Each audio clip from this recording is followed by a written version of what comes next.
आज आपण या व्हिडिओमध्ये 7th स्टँडर्ड माऊली पाठ्यपुस्तकामधील 6 नंबरची जी पोयम आहे श्रावण मास ती बघणार आहोत। यामध्ये आपण शब्दार्थ, मौखिक, लेखी आणि जे काही थोडक्यात उत्तरे, कवितेच्या जो ग्रामरचा पार्ट आहे आणि त्यानंतर जी ऍक्टिव्हिटी दिलेली आहे ते पण करणार आहोत। तर चला व्हिडिओला सुरुवात करूया। सर्वात अगोदर बघूया शब्दसंपत्ती। शब्दसंपत्ती म्हणजेच काय तर मीनिंग। पहिला आहे मास आणि मासचा अर्थ येणार आहे महिना आणि इंग्लिश वर्ड आहे माउथ। अवनीचे येणार आहे पृथ्वी आणि तिचा इंग्लिश वर्ड येणार आहे अर्थ। पत्रीचे येणार आहे पाने आणि इंग्लिश वर्ड आहे त्याचा लीव्स। त्यानंतर आहे मौखिक। पहिला क्वेश्चन आहे पावसाळा किती महिने असतो, म्हणजे किती महिने पावसाळा असतो। सो उत्तर आहे पावसाळा हा ऋतू 4 महिने असतो। मग ते कोणकोणते आहेत? जून, जुलै, ऑगस्ट आणि सप्टेंबर। त्यानंतर सेकंड नंबरचा क्वेश्चन आहे इंद्रधनुष्यात किती रंग असतात व कोणकोणते, म्हणजे इंद्रधनुष्य किती रंगाचा असतो। तर पहिला आहे त्याचे किती रंग असतात तर इंद्रधनुष्यात 7 रंग असतात। कोणकोणते असतात? वांगी किंवा जांभळा तो होतो व्हायलेट कलर, निळा म्हणजे इंडिगो, निळसर कलर हा येतो ब्ल्यू कलर, हिरवा ग्रीन, पिवळा येलो आणि केशरी ऑरेंज आणि शेवटी आहे लाल म्हणजे रेड कलर। अशा प्रकारे इंद्रधनुष्यामध्ये 7 रंग असतात। थर्ड नंबरचा क्वेश्चन आहे कसे ऊन पडले, म्हणजे ऊन कसं पडलेलं आहे तर पिवळे पिवळे ऊन पडलेले आहे। याचा आन्सर आपल्याला पोयम मध्ये मिळतं। ऊन कसं पडलं आहे तर पिवळं पिवळं ऊन पडलं आहे। त्यानंतर फोर्थ नंबरचा क्वेश्चन आहे सत्यभामा कोण होती। आता सत्यभामा ही राजा सत्यजित यांची कन्या म्हणजे राजा सत्यजित यांची मुलगी होती आणि भगवान श्रीकृष्णांची 3 नंबरची पत्नी होती। त्यानंतर आहे लेखी म्हणजे रायटिंग वाले जे क्वेश्चन आहेत ते खालील प्रश्नांची एका वाक्यात उत्तरे लिहा। पहिला आहे कवीने तोरण कशास म्हटले आहे, म्हणजे कवी जो बोलतो ना आकाशाला कशाचं तोरण घातलं आहे तर आकाशाला इंद्रधनुचं म्हणजे इंद्रधनुष्याचं तोरण घातलेलं आहे। म्हणजेच काय तर कशाला इथे तोरण म्हटले तर इंद्रधनुला किंवा इंद्रधनुष्याला तोरण म्हटले आहे। सेकंड आहे हरिणी कुरणात काय करत आहेत, म्हणजे हरिणी कुरण म्हणजेच काय जंगल वन, तिथे काय करत आहेत तर हरिणी कुरणात बाळांसह बागडत आहेत, म्हणजे इकडून तिकडून चारा खात फिरत आहेत, खेळत आहेत। सो ते काय करते तर बागडत आहेत। थर्ड नंबरचा क्वेश्चन आहे गुराख्याचा मंजूळ पावा कोणाचे गीत गात आहे। पावा म्हणजेच काय तर बासुरी। गुराख्यांची जी बासुरी आहे ही कोणाचं गीत गाते तर गुराख्यांचा मंजूळ पावा श्रावणाचे गीत गात आहे। फोर्थ नंबर आहे कोणाचा रोष मावळला। रोष मावळणं म्हणजे राग निवळणं किंवा राग संपणं, तर भामाचा रोष मावळला। त्यानंतर आहे सेकंड नंबर खालील प्रश्नांची थोडक्यात उत्तरे लिहा। उडणाऱ्या बगळ्यांना पाहून कवीला कोणत्या कल्पना सुचतात, म्हणजे जेव्हा बगळा आकाशामध्ये उडतो आहे हे बघून कवीला काय सुचतं किंवा त्याच्या मनामध्ये काय काय भावना येतात किंवा विचार येतात। आणि उत्तर आहे उडणाऱ्या बगळ्यांना पाहून कवी म्हणतात की जणू कल्पसुमनांची माळ आहे, म्हणजे ही कशाची आहे कल्पसुमन म्हणजे छोट्या छोट्या फुलांची माळ आहे असं वाटतं।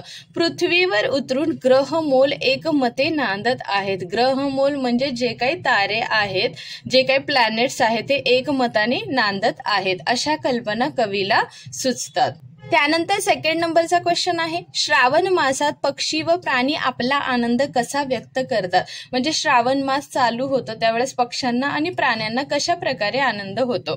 उत्तर आहे पक्ष्यांचे पंख पाण्याने भिजले आहेत, ते फडफड करून सुकवण्याचा प्रयत्न करत आहेत, म्हणजे पाऊस आल्यामुळे त्यांचे जे पंख आहेत हे भिजलेले आहेत, त्यांच्यावर पाणी जमा झालेलं आहे, तर ते पाणी काढण्यासाठी पंख सुकवण्यासाठी ते काय करतात तर पंखांची फडफड करतात, म्हणजेच पंख हवेत हलवतात। तसेच हरिणी हिरव्या कुरणात आपल्या बाळांसह बागडत आहेत।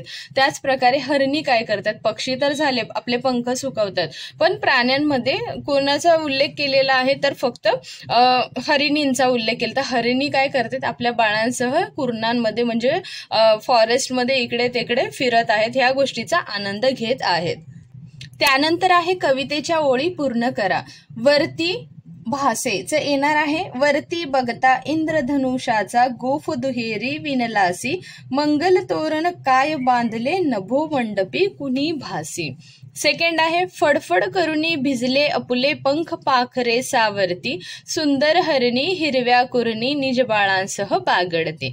थर्ड नंबर आहे देव दर्शना निघता ललना हर्षण मावे ना हृदयात वदनी त्यांच्या वाचून घ्यावे श्रावण महिन्याचे गीत. त्यानंतर आहे समानार्थी शब्द म्हणजे त्याचे मीनिंग सांगायचे आहेत. गाणीचे येणार आहे गीत, पत्रीचे येणार आहे पाने, रोषचे येणार आहे राग किंवा दोष, ललना म्हणजे स्त्री, सांजचं येणार आहे संध्याकाळ आणि विरुद्धार्थी शब्द मध्ये येणार आहे सूर्यास्त म्हणजे सूर्योदय, हर्षचं येणार आहे मंगल, सुंदरचं येणार आहे कुरूप, मंगलचं येणार आहे अमंगल. त्यानंतर आहे वचन बदला. घरचं येणार आहे घरे, एक असेल तर घर असणार आहे, खूप सारी घरे असणार आहेत. फुलचं येणार आहे फुले, पंखचं येणार आहे पंख, एक असेल तरी पण पंखच येणार आहे आणि खूप सारे असतील तरी पण पंखच होणार आहेत. महिनाचं येणार आहे महिने, पाखरूचं येणार आहे पाखरे. त्यानंतर आहे ऍक्टिव्हिटी मध्ये तुमचा आवडता महिना कोणता आहे त्या महिन्याचे वर्णन विद्यार्थ्यांकडून शिक्षकांनी लिहून घ्यावे. सो ही ऍक्टिव्हिटी आपल्याला करायला सांगितलेली. कोणता मंथ तुम्हाला आवडतो आणि तो का आवडतो हे आपल्याला सांगायचं आहे म्हणजे एक्सप्लेन करायचं आहे. तर माझा आवडता महिना ऑगस्ट. सो तुम्हाला कोणता महिना आवडतो तो लिहायचा आहे. माझा आवडता महिना ऑगस्ट आहे म्हणजे मला ऑगस्ट महिना आवडतो. या महिन्यात पावसाळा सुरू असतो म्हणजे ह्या वेळेस पाऊस चालू असतो. पावसामुळे सगळीकडे हिरवळ पसरलेली असते म्हणजे सगळीकडे ग्रीन ग्रीन असं झालेलं असतं.